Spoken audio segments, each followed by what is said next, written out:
Hello, and thank you for stopping by my YouTube/Facebook group. This channel is designed for hobbyists, enthusiasts, and amateurs. I do not know all there is to know about photography. This channel is simply my views on photography, my exploits, things I've done good, things I've done bad. I'm not trying, or nor do I claim to be an expert. I hope that I get comments and feedback where if I'm in error on something, that the error is pointed out and possibly correction to the error. I'm not afraid of criticism or comment. Even I've seen obtuse and vulgar comments. It's just part of life. You're going to piss somebody off sometime, somewhere. But with that being said, a little bit about myself. Like I said, I've grown up shooting 35 millimeter film. The digital age kicked off, and I still hold some of the old sins and things associated with 35 millimeter film. I'm trying to overcome them and get more adapted to digital photography. I still think with a film mindset sometimes. As I said before, this is not an all knowing, all seeing channel. It is my hopes to teach or help people in their pursuits of photography, while maybe at the same time receiving knowledge that will help me better mine. To start out, I'm going to say that I do shoot most of my photography on a Nikon D70. It's an older digital 35 millimeter. It has some bells and whistles, but it doesn't have all the bells and whistles of the newer digital 35s on the market.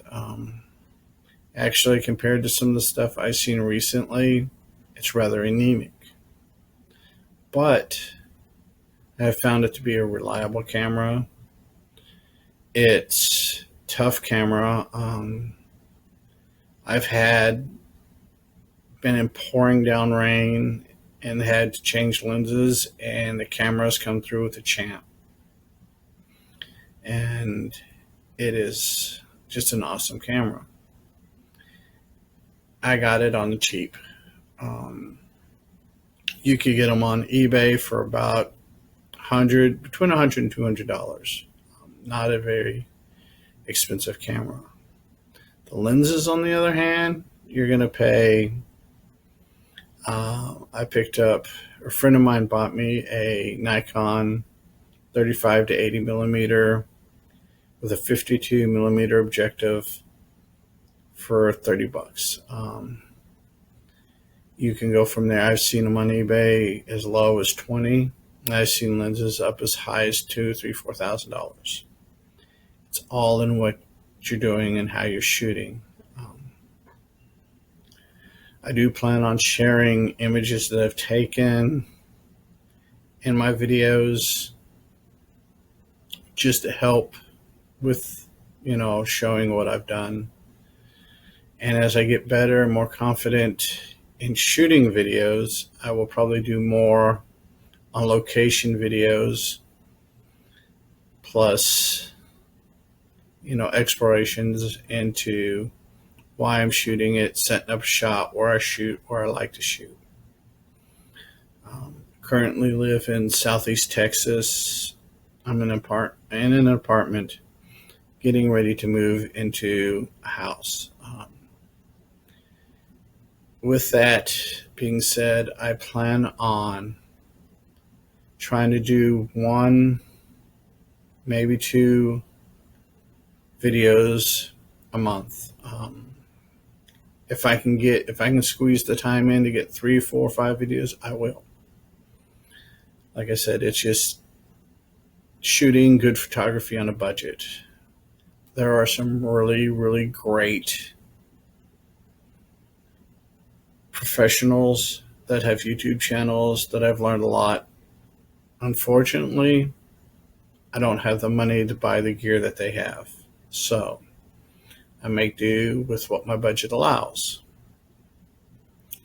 With that being said, I'm going to show off. This is my Nikon D7. I currently have a 35 to 80 millimeter lens on it. I use this lens. This is my workhorse lens. I use the crap out of it. Like I say, it does a large chunk of my work for me. I do have a telephoto lens, which I use occasionally. I use it more in some of my hobbies, in which there's a lot of action and stuff, and it's unsafe to be close. So that's a lot of times when I use the telephoto lens. But mainly, my 35 to 80 millimeter lens is my workhorse. And the workhorse filter that I use with that lens is my CPL, or circular polarizing lens. In Southeast Texas, we have really, really harsh, bright, sunny summers. This lens right here, this is a fairly inexpensive lens. It is a 52 millimeter. It's made by a company called FS. I love this filter. It keeps a lot of, even shooting into the sun, it keeps a lot of glare off. You don't get, when you're shooting into the sun or the sun at your back, you don't get a lot of the sky popping out or a lot of the colors, but it does remove glare, which makes for some really good photos. Let's see what happens when I put it over the front of my webcam. To give you an idea, well, you got a lot of blue in there, but that's kind of what it does. It is on a circular rim. It turns and gets darker and lighter as you turn it. The next lens that I use a lot is a fairly inexpensive lens. It's Newer. It's made by a company called Newer. This is the back is 52 millimeter, and it broadens out here to 62 millimeter. It's a wide angle. It's a 0.45 multiplier, and this comes in handy. A couple years ago, me and my wife were in Colorado, and we went to Garden of the Gods, and with a lot of the stone structures and stuff at that park, this lens made some really, really great, fantastic pictures possible. And that allowed me to get a lot of the rock formations, the entirety of the rock formation, where the lens, the 35 to 80 lens by itself, wouldn't. Another great feature about this Newer lens is you screw it, you unscrew it, and this is a macro lens. The back part of it, it's 52 millimeter. It's a nice little macro lens. When we were in Colorado, I got some really good pictures of some snow crystals, and It's some real close up on plant leaves and many other things. Like I said, this is probably my second workhorse thing that I use. And a totally useless filter that I will run with my CPL filter is this is a Hoya UV filter. It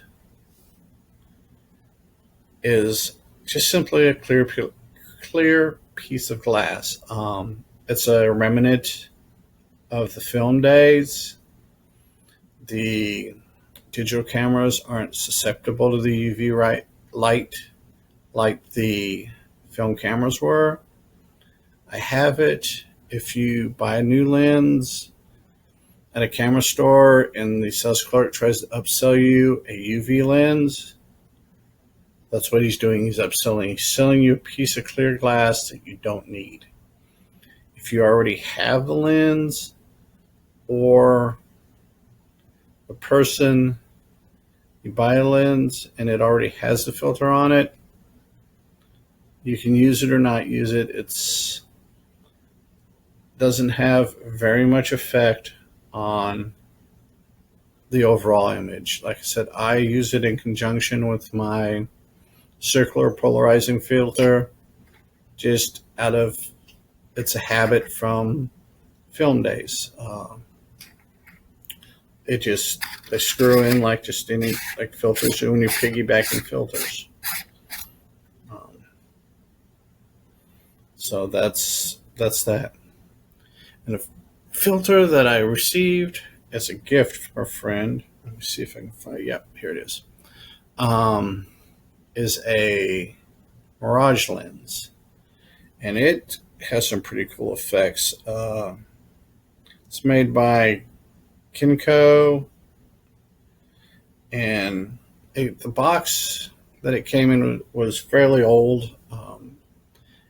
I honestly believe that this dates back, judging by the packaging and the research I did on the internet, this is probably a late 70s, maybe even early as mid 70s lens. It is old film camera lens. It works really well, even with digital photography. Let's place this over there we go. This gives you an idea. It's getting a little bit of reflection and stuff off it, but you get the idea. Like the CPL lens, it turns and moves. It has a ring, and you can turn it. It even has a little handle, shows you turning it. It's just a neat little toy. It makes for some really interesting portraits, and it screws in real well with the newer wide angle lens. And like I said, all of these. This was, like I said, this was free. It was given to me. A friend of mine got it, saw it at an estate sale, and figured I could use it. And he was right, because I do. I use the piss out of it. So I hope to see people coming back, comments, suggestions, ideas. Over time, I plan on doing a whole lot more, doing more on location video, and hopefully we can get something going. Like I said, I don't know everything, nor do I pretend to know everything. But one last thing before I go. There's always been, as far back as I can remember, the whole Nikon versus Canon thing. My personal experience is any given class of Nikon and its counterpart made by Canon are pretty much the same character. Same character, same camera, same. There are some very fine details that one person might like over another, or one particular feature over one brand, but it comes down to the person pushing the button and your lenses and your use of your filters. The camera itself is what it is. Personal preference. So I prefer the Nikon. That's what I like to use. There's nothing wrong with the Canons. There's nothing wrong with any other of the digital 35s out on the market. You just got to find what works for you. Come back, visit back often, about once every 2 weeks. See if I post another video. That's what my goal is. It's middle of July, so I'm not sure if I'll be able to do another one for July with upcoming move. So check around. First week of August, I should have my next video up. Until then, enjoy.